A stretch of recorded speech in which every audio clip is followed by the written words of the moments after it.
ভাগিদারদের সংখ্যা বেজোড় হতে হবে নাকি জোড় হলেও চলবে? কোরবানির গোশত ভাগিদারদের মাঝে যদি অনুমান করে বন্টন করা হয় সেটি উচিত হবে কিনা? ঋণ করে কোরবানি করা যাবে কিনা? কেউ পশু ক্রয় করার পর ভাগিদারের সংখ্যা বাড়াতে পারবেন কিনা? জবের সময় যাদের পক্ষ থেকে কোরবানি করা হচ্ছে তাদের নামের তালিকা পাঠ করা আবশ্যক কিনা? গোশত কয় ভাগ করতে হবে? 3 ভাগ করা আবশ্যক কিনা? কোরবানি পশু নিস্তেজ হওয়ার আগেই অনেকে চামড়া ছেলা শুরু করেন, রক কাটা শুরু করেন, জায়েজ আছে কিনা? হলো অমুসলিমকে কোরবানি গোশত দেওয়া যাবে কিনা? কোরবানি গোশত কতদিন রেখে খাওয়া যাবে, ফ্রিজে রেখে খাওয়া যাবে কিনা? আর ভাগে কোরবানি দেওয়া জায়েজ আছে কিনা? অনেক সময় দেখা যায় বুড়ি পরিষ্কার করতে দেওয়া হয় এবং যাকে দেওয়া হলো তাকে বলা হয় যে এটা পরিষ্কার করার পর তুমি কিছু নিও, আমাকে কিছু দিও। এটি জায়েজ আছে কিনা? এর মৃত ব্যক্তির তরফ থেকে কোরবানি করা যাবে কিনা? যদি যায় তাহলে তার গোশত বন্টনের পদ্ধতি কি হবে?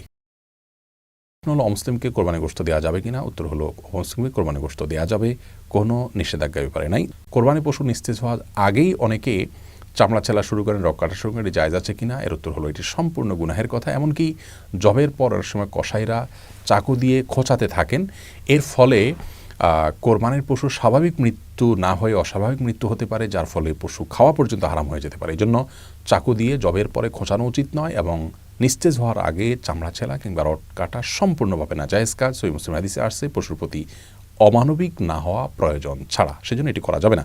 ভাগে কোরবানি দেওয়া জায়েজ আছে কিনা? গরু এবং ওট বড় পশুতে ভাগে কোরবানি দেওয়া যাবে এবং সর্বোচ্চ 7 জন ব্যক্তির তরফ থেকে গরু এবং ওট যথেষ্ট হবে।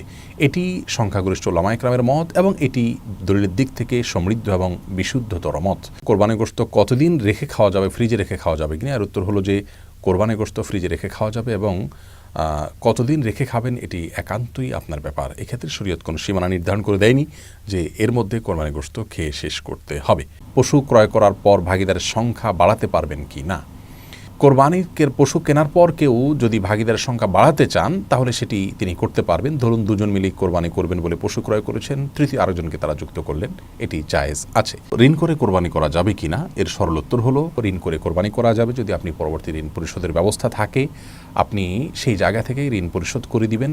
এরকম আশা যদি থাকে আপনি অবশ্যই ঋণ করে কোরবানি করতে পারবেন, তবে ঋণ করে কোরবানি করা কারোর জন্য আবশ্যক নয়। আপনি যদি অভাবী হন ঋণ করে কোরবানি আপনার জন্য করা উচিত হবে না যদি ঋণ পরিশোধের আপাত দৃষ্টিতে আপনার কাছে কোনো ব্যবস্থা না থাকে এবং যার কাছে ঋণ করছেন তাকে যদি আপনি ঘোরাতে হয় সে আশঙ্কা থাকে, তাহলে ঋণ করে কোরবানি না করাই উচিত।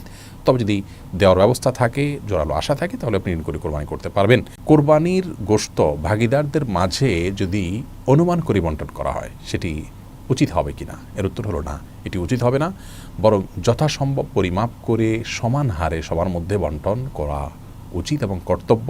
এটা অনুমান করে ভাগ করা উচিত নয়। মৃত ব্যক্তির তরফ থেকে কোরবানি করা যাবে কিনা? যদি যায় তাহলে তার গোশত বন্টনের পদ্ধতি কি হবে? এর উত্তর হলো মৃত ব্যক্তির তরফ থেকে কোরবানি করা যাবে। নবী করিম সাল্লাল্লাহু আলাইহি সাল্লামের তরফ থেকে আলী রাদিয়াল্লাহু তাআলা কোরবানি করেছেন, অতএব নিজের মা, বাবা কিংবা অন্য কোনো আত্মীয় স্বজনের তরফ থেকে যারা মৃত্যুবরণ করেছেন তার তরফ থেকে আপনি কোরবানি করতে পারেন। আর এই কোরবানির গোশত বন্টনের বিধান হলো যিনি মৃত ব্যক্তির তরফ থেকে কোরবানি করছেন যার অর্থ দিয়ে, এই গোশতটা তার, তিনি এটিকে তার মতো করে ব্যবহার করবেন। 3 ভাগে ভাগ করে নিজের গোশতের মতো করে এটাকে বন্টন করা মুস্তাহাব। আর যদি কোনো ব্যক্তি মৃত্যুর আগে ওসিয়ত করে যান কোরবানির জন্য, তাহলে সেই কোরবানি গোশত আবার সম্পূর্ণটুকু দান করে দেব গরিবদেরকে। এটা তার ওসিয়ত যারা প্রতিপালন করেছেন তাদের হক নয়, এটা গরিবের হক। ভাগিদারদের সংখ্যা বেজোড় হতে হবে নাকি জোড় হলেও চলবে? কোরবানি ভাগিদারদের সংখ্যা বেজোড় হতে হবে এমন কোনো বাধ্যবাধকতা নেই। জোড় বেজোড় যে কোনো সংখ্যক ভাগিদার হতে পারবেন, সর্বোচ্চ 7 পর্যন্ত। তবে একটি ভাগ একাধিক ব্যক্তি নিতে পারবেন না বা একাধিক ব্যক্তির তরফ থেকে একটি ভাগ হতে পারবে না। অনেক সময় দেখা যায় বুড়ি পরিষ্কার করতে দেওয়া হয় এবং যাকে দেওয়া হলো তাকে বলা হয় যে এটা পরিষ্কার করার পর তুমি কিছু নিও, আমাকে কিছু দিও। এটি জায়েজ আছে কিনা? এর সরল উত্তর হলো এটি জায়েজ নাই। কারণ নবী করিম সাল্লাল্লাহু আলাইহি সাল্লাম কোরবানির পশুর গোশত যারা প্রস্তুত করেন তাদেরকে কোরবানির পশুর গোশত থেকে কোনো কিছু দিতে নিষেধ করেছেন, সেজন্য এটি জায়েজ নয়। আপনি হয় সম্পূর্ণ বুড়ি কাউকে দিয়ে দিবেন অথবা তাকে দিয়ে পরিষ্কার করার পর তাকে টাকা দিবেন, বুড়িটা আপনি নেবেন, কিন্তু পরিষ্কার করার বিনিময়ে কিছু বুড়ি তুলে নেবেন, এটি জায়েজ নয়। জবের সময় যাদের পক্ষ থেকে কোরবানি করা হচ্ছে তাদের নামের তালিকা পাঠ করা আবশ্যক কিনা? এর সরল এবং সহজ উত্তর হলো এটি জরুরি কিংবা আবশ্যক নয়। তবে যদি কেউ করতে পারেন তাহলে সেটি ভালো, মুস্তাহাব।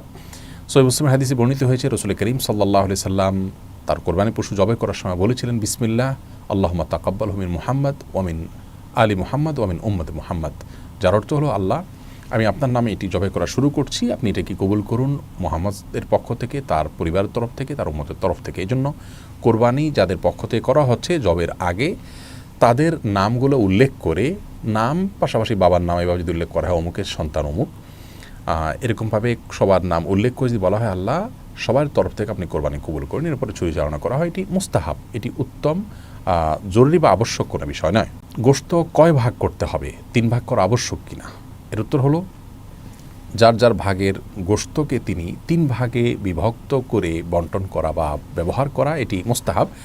1 ভাগ নিজের জন্য, 1 ভাগ আত্মীয় স্বজন প্রতিবেশী তাদের জন্য, এমনকি যিনি কোরবানি করেছেন এমন কাউকে উপহার হিসেবে পাঠানো যেতে পারে। আরেক ভাগ হলো গরিব, অভাবী, দুঃখী মানুষদের জন্য। কিন্তু এই 3 ভাগ করাটা জরুরি কিংবা আবশ্যক নয়, এটাকে হেরফের বা কমবেশ করাতে কোনো অসুবিধা নেই। 3 ভাগে করতে পারলে উত্তম এবং ভালো। আপনি চাইলে গরিবকে একটু বাড়িয়ে দিলেন কিংবা প্রতিবেশীদের জন্য একটু বেশি রাখলেন কিংবা আপনি নিজের জন্য একটু বেশি রাখলেন, তাতে কোরবানির কোনো অসুবিধা হবে না।